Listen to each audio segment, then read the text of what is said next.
My man Connor, what's going on? Happy New Year, man.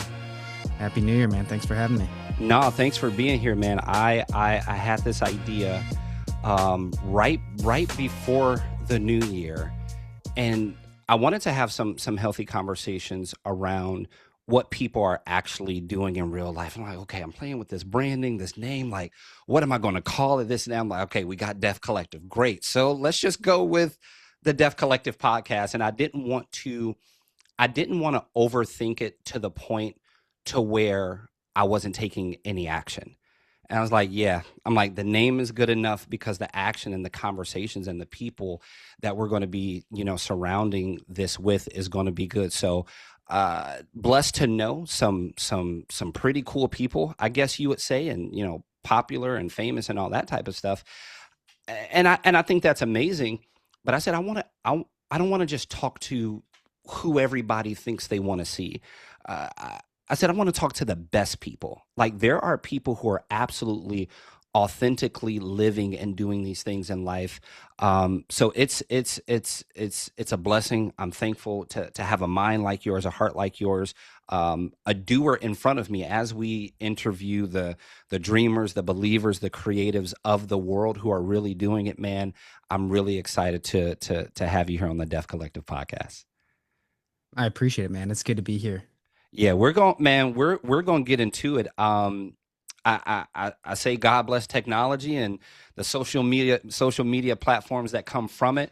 And as usual, I probably say this in every podcast now that I think about it. I was just scrolling through social media. Um, I and I come across your content, and it wasn't what you were doing. It was the way you were doing it. And I want to set you up pretty good here, man. Um, from Cleveland, Ohio, about almost 3 years ago. It'll be 3 years in March, and I wanted to be more active in life. Like, I just wanted to move. Grew up playing basketball, those sorts of things. And I said, well, family man now. I still want to stay active, so I'm not playing basketball as much as I used to.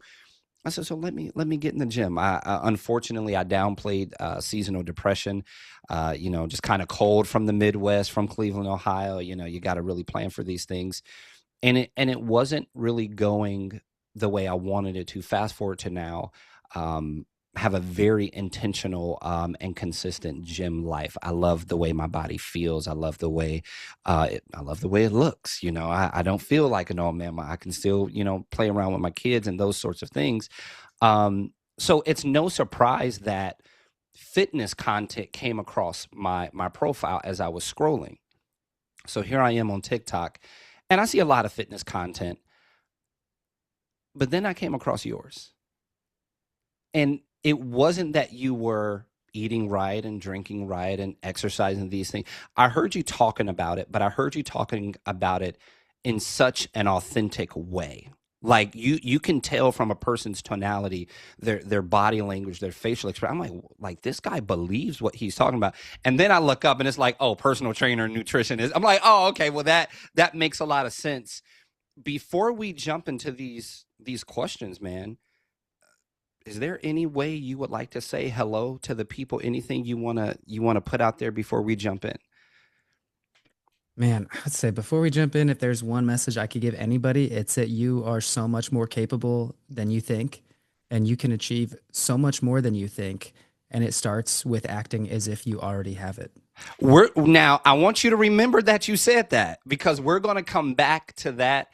You might have already answered it, but the questions, and somebody was sneaking around on the podcast, but it's good. Mhm. Ladies and gentlemen, Connor Youngman, we're going to shout him out. You're going to be able to follow all of his social media and everything.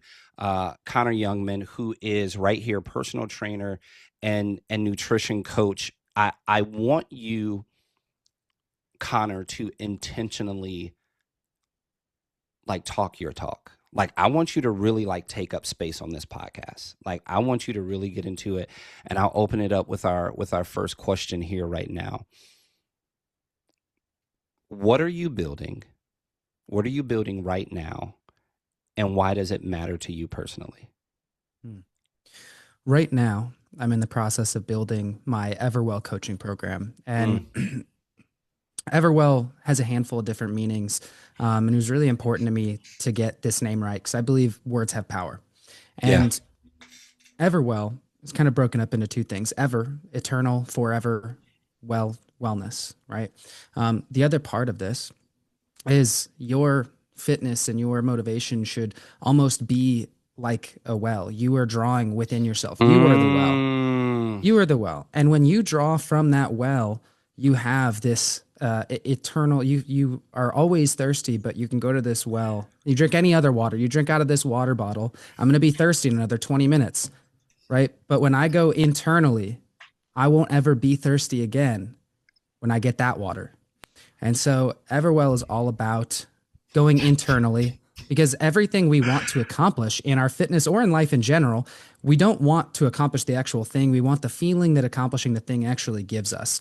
And what we don't realize is we actually have access to all of those emotions right now. And then we can actually just start acting as the person we want to become when we realize we have access to feel all of those things right now.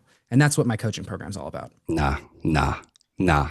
See, so what you didn't tell me is you were a liar. I did see what you didn't tell me is you were, because your profile says personal trainer and nutrition coach. What just came out of your mouth was a lot more than that. And I have a feeling that if people get connected with you and Everwell, that in a very good way, they're going to get more than what it is they signed up for.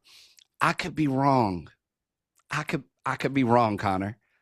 But hey, we're here now. It wasn't what you said. It was the way you said it. The way you talked about going internally. The way you talked about going inward before going outward, and that well not running dry. What, Connor, Mhm. what are you talking about? Is there something else? Am I like hearing things wrong, or is there something else behind what it is you're talking about? There is, man. It's lived experience Okay. is really what it is. And for me, I was a trainer for 10 years.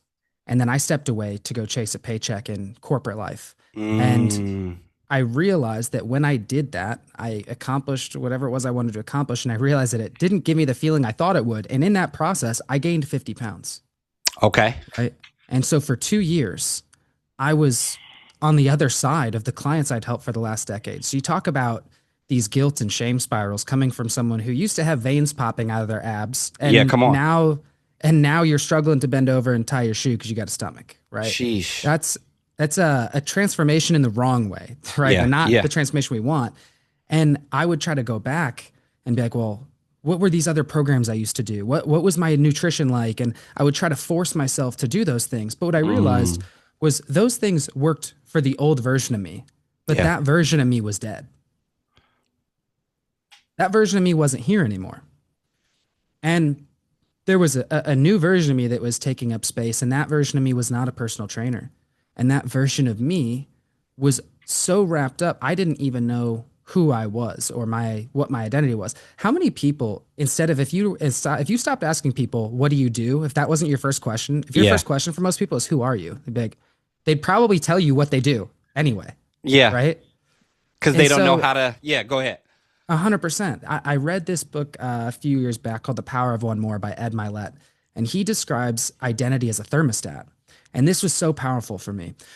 Um, our identity is set subconsciously in adolescence.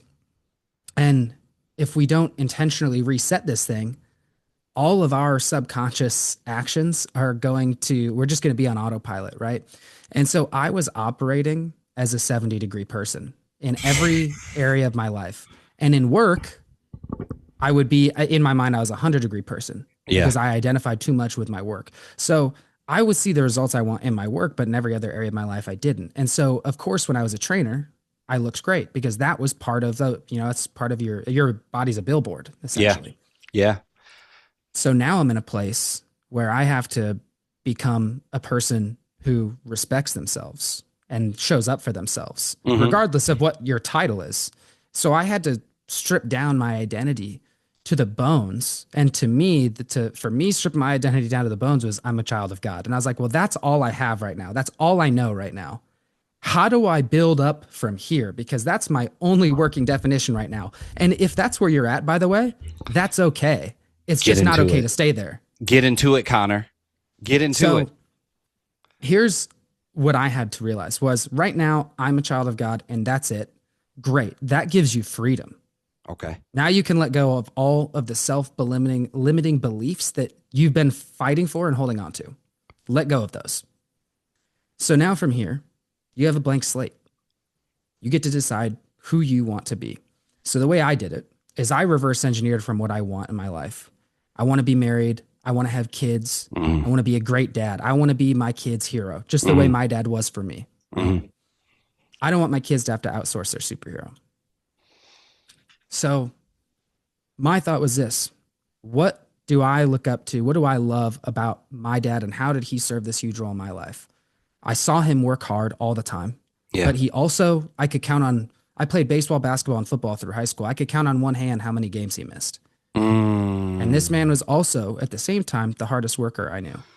He took my mom out on a date once a week. Him and my mom were best friends, had an incredible relationship. I saw someone set the standard, Yeah. right? Yeah. So I took all of those things that he did.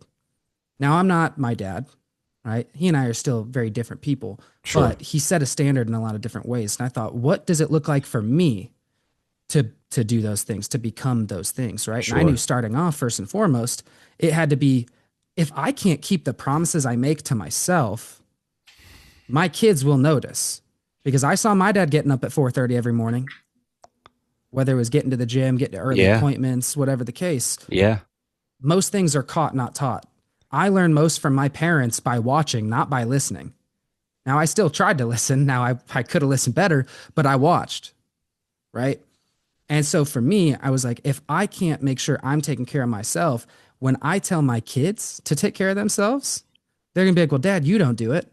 Or thought another way, if I don't get back to chasing my actual dreams and my career, Yeah. and then I tell my kids, you can be whatever you want to be, and they'll say, well, dad, why aren't you?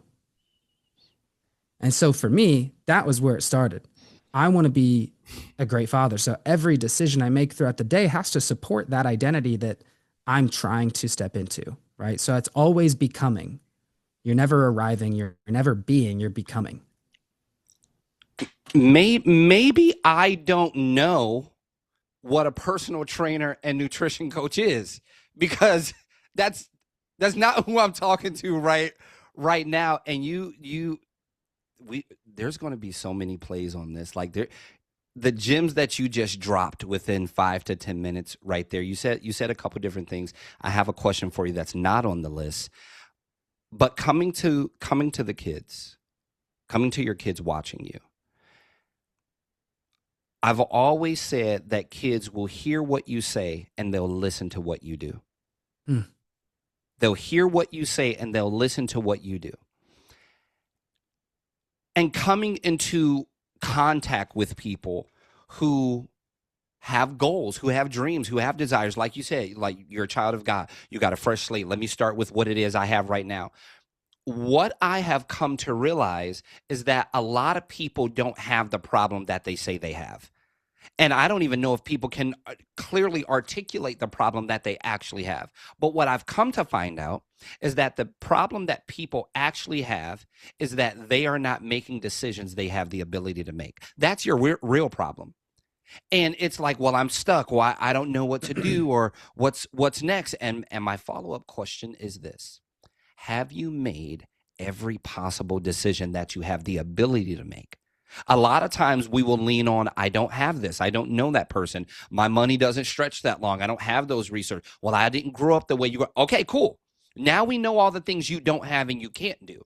But within you saying that, are you telling me that you have made all the decisions that you have the ability to make? And Connor, a lot of us haven't. I want to rewind just a little bit if we can.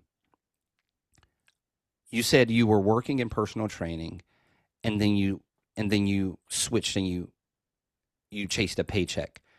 did something happen in that moment, or it was just where we were and or it just kind of happened? Well, I had gotten to this point. I was in a relationship that was getting pretty serious, and Okay. I thought, man, if I want to like really support a family, I need to make X number of dollars, which is a really funny concept because what I was doing is I was stepping out of a job that in my mind was my purpose at the time. And now I could look back and say, yeah, that's one thing I was definitely right about. Yeah, And definitely. we're very rarely right about a lot of things. We're usually wrong. We just become less Mm, wrong over the years. yeah. But I was right about that. Now, what I was wrong about was that I needed this arbitrary number to be able to support and provide for a family. Mm, Um, and when you're doing that, you're trusting your own intuition over God's. okay.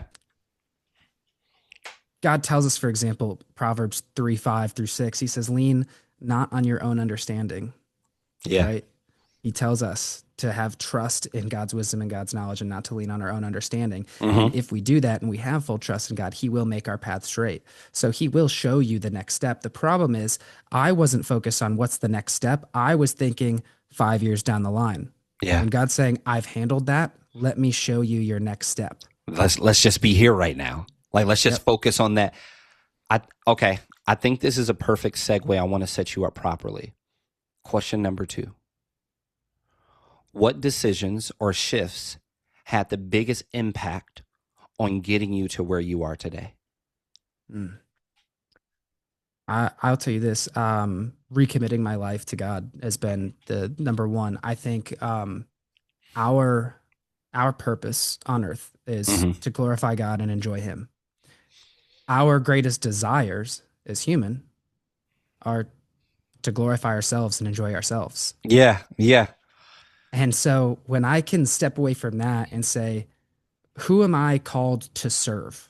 Mm, And the reality is, for everyone, that might not be serving, that might not have to be in your job. That might be in your time outside of work. You know, it's yeah. not for everyone, that doesn't have to be in your job, but in your job, there's areas where you could probably serve a little bit better. Mm, I think when we hear that, we instinctively think of a very specific situation where we could do that better, don't yeah. we? And Yeah. I think in my experience, one thing I've learned is that we are best equipped to help the person we used to be. And Connor, so stop. Connor, no, no, no. Now I didn't let you get away with this about the first 20 minutes, but you're not allowed to just break worlds open like that and be like, all right, guys, deal with that. No, go back, Connor. We're not doing that anymore for the rest of the podcast because I want to be intentional in these type of moments. Might come off comical, but like we were saying, words have power. Mhm. And I know we're recording this right now, but there are people who are actually listening to this or watching this in their time, in their area, in their chapter of life. And I believe that with the words that you are saying and with the words that you are giving, like you're setting people free in real time, Yeah. giving people things they've never heard before in ways that they've never heard them in their situations that you and I know nothing about. Yep. You said the best person that you can help. How did you phrase that again? We're best equipped to help the person we used to be. I'll give a great example. I Please. actually got this is another one I got from Ed Milet. He shares his story of his dad being an alcoholic. Hmm. He said one day he woke up in the middle of the night and he was like, "Someone helped my dad," and Mm, it was a sponsor. Well, what's the one qualification you need to be a sponsor? You yeah. have to have been an alcoholic. You have to have gone through AA. You Yeah. went through the 12 steps, right? And so the limitations we're holding on to and the stories we're telling ourselves for why we can't go help X, Y, and Z, why we can't go accomplish X, Y, and Z, that's actually the exact thing that qualifies you to go do that. And so if you can take like a step back right now and just zoom out and be like, what demons have I had to conquer Come on. to Yeah. get here, right? Where are those people? What did I need in that moment? Who did I need? And you might think of someone who actually helped you through it right away, right? Mm, You wouldn't be here if it wasn't for them. We're yeah. not meant to go through things alone. And when we can look back and be like, what did I need in those moments? You have everything you need right now to make your largest contribution to the world. You have it all right now, but you're just fighting for your limitations instead of expanding your capacity to help and grow others. Connor Youngman. What I hear you saying is that you don't have to wait for the situation to happen for you to have 2020. Like, how do they say it? Hindsight is 2020. What I Mm-hmm. hear you saying, and correct me if I'm wrong, is that you can have that 2020 vision right now if you make the decision to. Yeah. That you have that ability, and maybe we feel because we're in that current situation or in that current place that I can't make that decision now. But that would be so far from the truth, because you're actually more tired and more worn out and more beat up after you've gone through the situation, or through the thing. So you mean to tell me that you're going to have better vision after that? You're going to have more strength after that? You might know a lesson that you've never learned before, but you have more strength and more wherewithal right now. And what I hear you saying is that it it breaks down to a decision. It Yeah, that's breaks it exactly right. it it breaks down to a decision. Now, this is a question that I'm excited to ask, because again, personal trainer, nutrition coach, but there's so much more to you. Everybody is a life coach. I think you would be the real definition of what that is. Like someone who can actually coach your life mentally, emotionally, like, and physically, because you do that. But when people sign up with you or get into your program or your community, Connor Youngman underscore on all social media, we'll put that out there at the end again. But they're going to get so much more than just physical growth connecting with you. What do people misunderstand most about your journey or the work that you do? I think it's twofold. I think you have the people who are really into fitness, like the other, maybe other coaches, people who are fitness fanatics who look at it and they're like, well, he does it what everyone else does. You give people macros to track and Yeah. you give them workouts. And I would say that's probably the biggest misconception from that crowd, Okay. right? And then you have the everyday person who's trying to get into shape and they think that what I'm doing is probably a little bit too woo woo, for the lack of a better word, where they're like, oh, I don't think it's that deep. I think I just need to get back on track, and they don't realize that their lack of follow through in their health and fitness Yeah. is a character issue. It's not, uh, oh, I just need to lock in.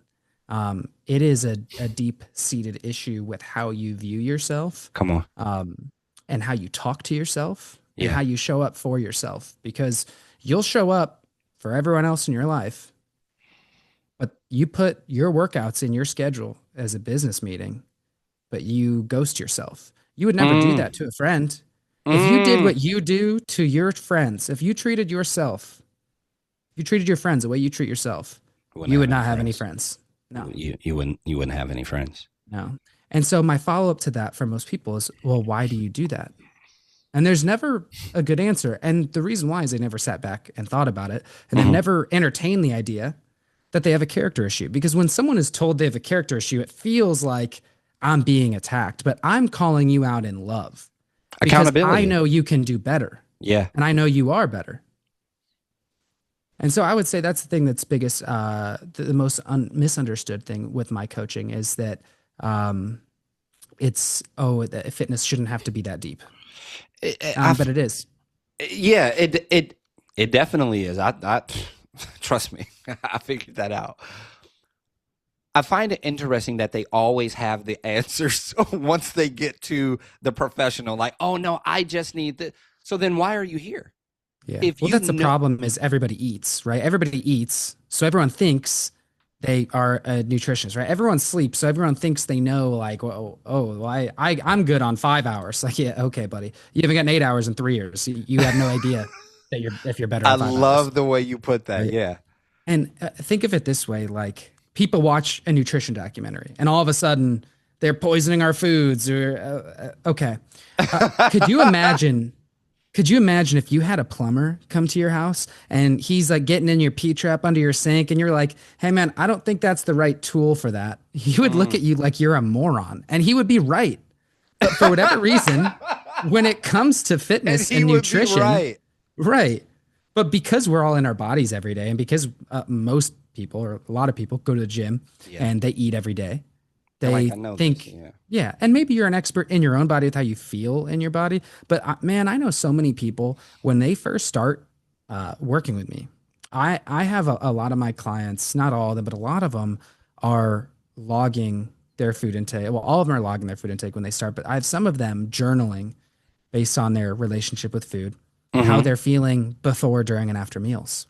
And Okay. you would be so shocked how many people that I've worked with that they tell me, I did not realize how bad I feel after I eat like a double bacon cheeseburger from Wendy's. I didn't realize that that's actually why my stomach hurts half the time. And when I eat this Sheesh. like chicken salad, I feel amazing. My stomach feels light, energy's Yeah. better. And so there's a lot of people actually that don't even have a clue what's going on in their body because they Not don't even have connected. awareness. Yeah. Yep.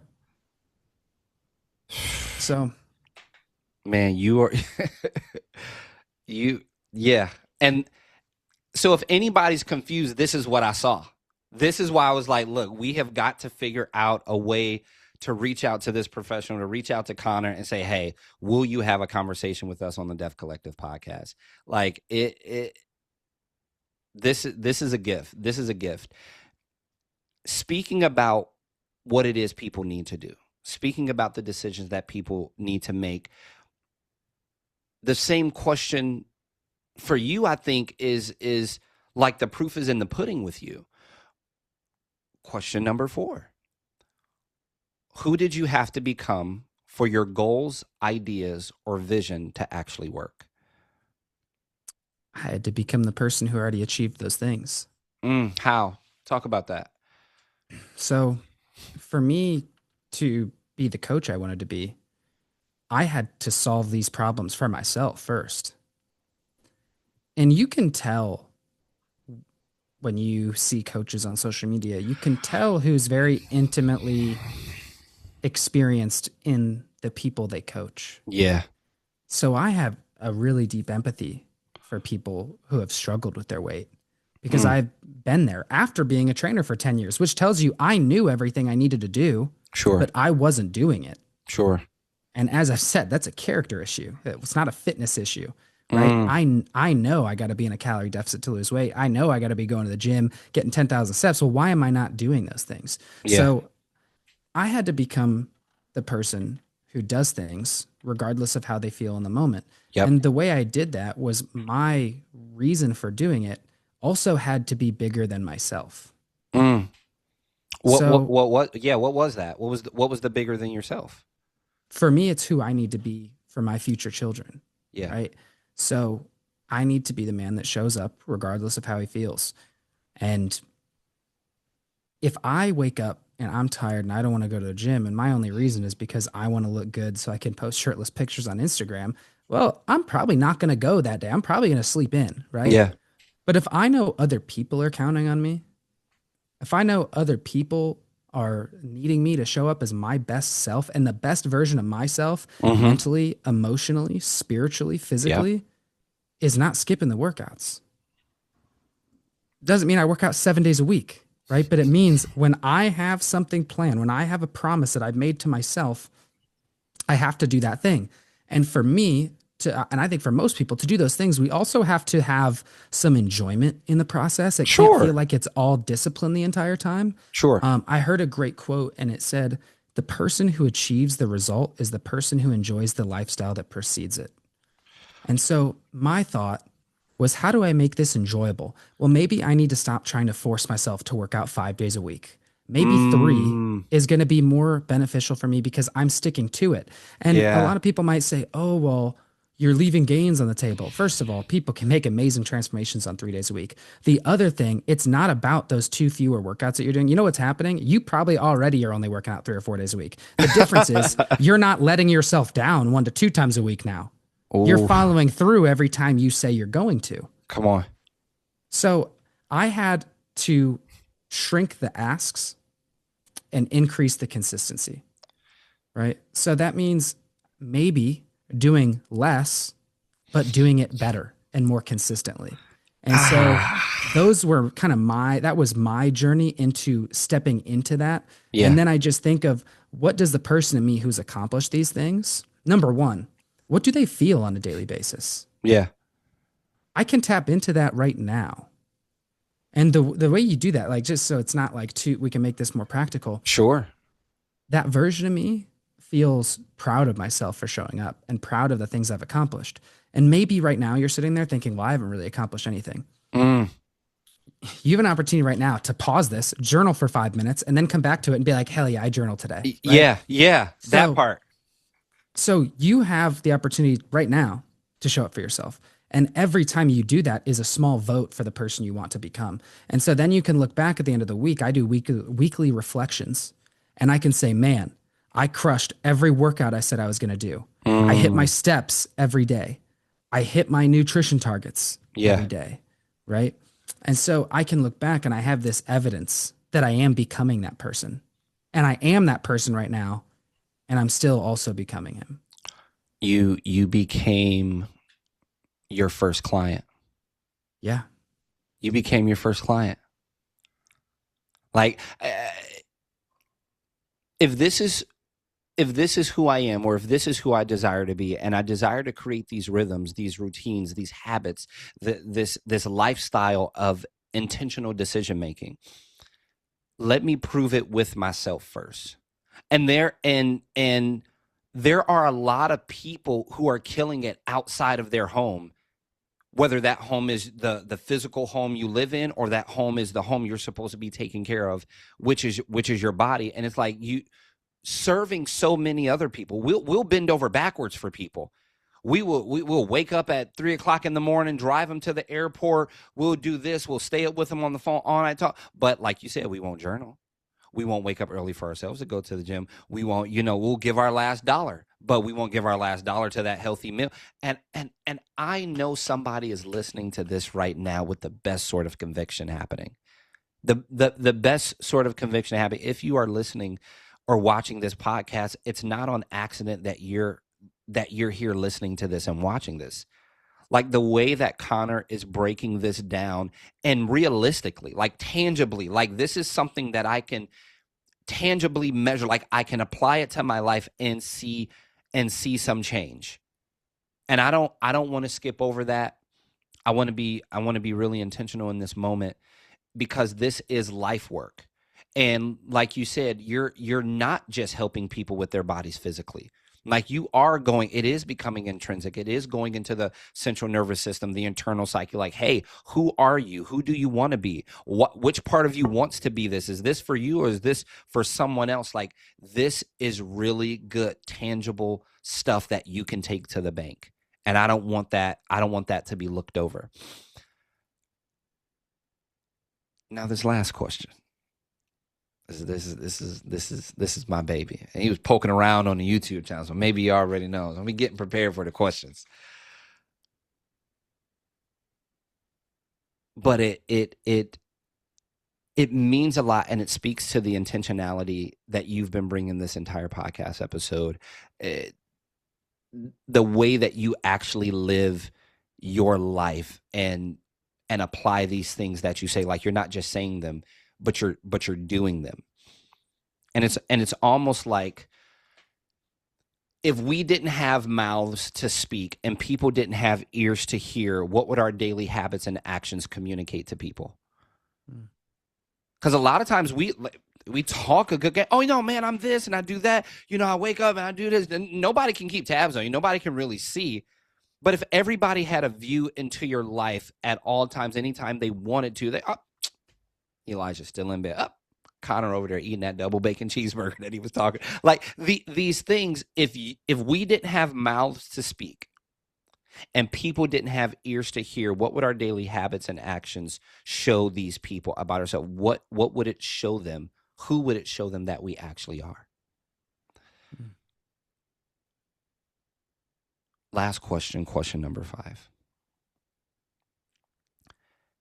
If Connor had the attention of the entire world for 60 seconds, what would you tell him?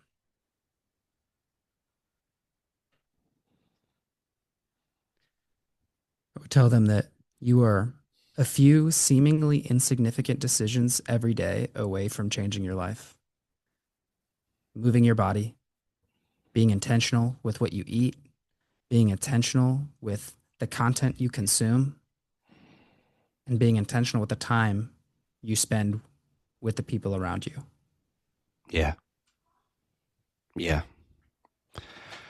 Connor Youngman, CONNORYOUNGMAN_ on all social media platforms. I got that right, Connor? Yes, sir. On Instagram, on TikTok, we're figuring out how to get the name back on there. We gonna do it. TikTok It's like on, to be funny. They like to yeah, they like to make you wait a little bit, but it's yeah, there. And yeah. plus, we're gonna have It's it coming all in back. the description. Yep. Before we get out of here, man, how do we tap in with you? How do we support if we want to change our lives physically, if we want to, become your next client, if we want to join your community? We know where to find you on social media. We're listening and we're watching you right now.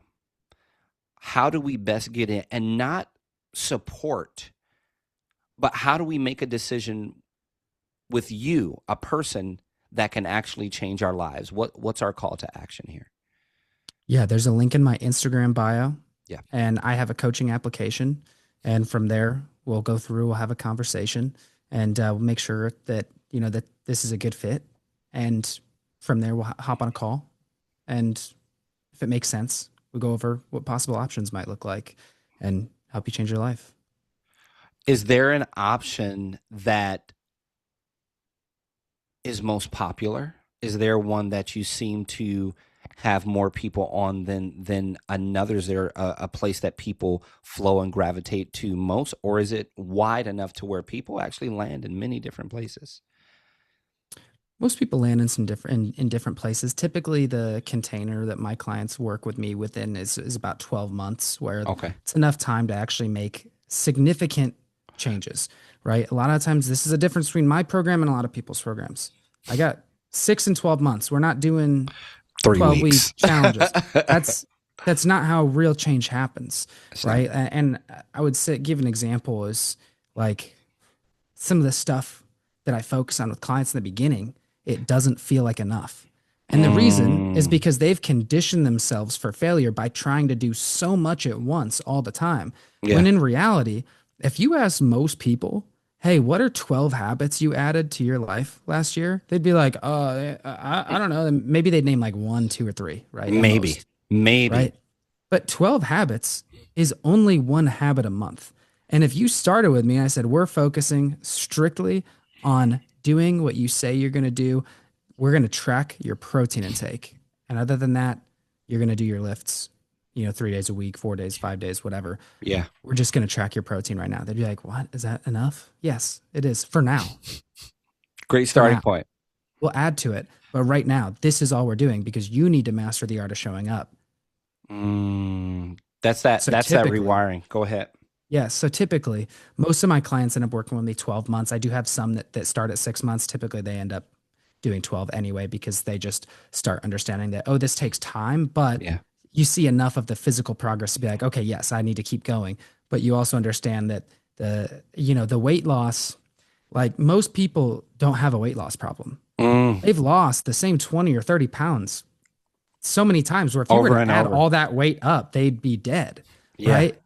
But they don't have a weight loss problem. They have a weight maintenance problem. And the weight maintenance problem, again, is a character problem. There you go. Yeah. Yeah. I want people to walk into a world like this understanding that you're not supposed to get results immediately, but when you get them, you can keep them forever. That's a different, and like you said, that character problem, that character flaw of these decisions made or not made, because when you understand something, it has less ability to control those emotions. A lot of times we get control because we don't even understand what's going on, like you were talking about with how we feel after we eat and these things. I'm just pulling from my notes from when you were talking.